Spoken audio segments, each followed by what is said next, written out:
ધોરાજીમાં ચાલતા રોડ નિર્માણ કાર્યમાં ફરી ગેરરીતિ અને નબળી ગુણવત્તાના આક્ષેપ સામે આવ્યા। સ્થાનિકોના જણાવ્યા અનુસાર લાખો રૂપિયાના ખર્ચે બનેલા સિમેન્ટ રોડમાં લોકાર્પણ પહેલા જ તિરાડો પડવા લાગી છે।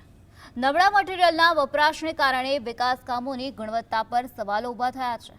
સ્થાનિકોએ માંગ કરી છે કે તંત્રે તાત્કાલિક ગુણવત્તાની તપાસ કરાવે અને સ્વતંત્ર ટેકનિકલ ઓડિટ કરાવે।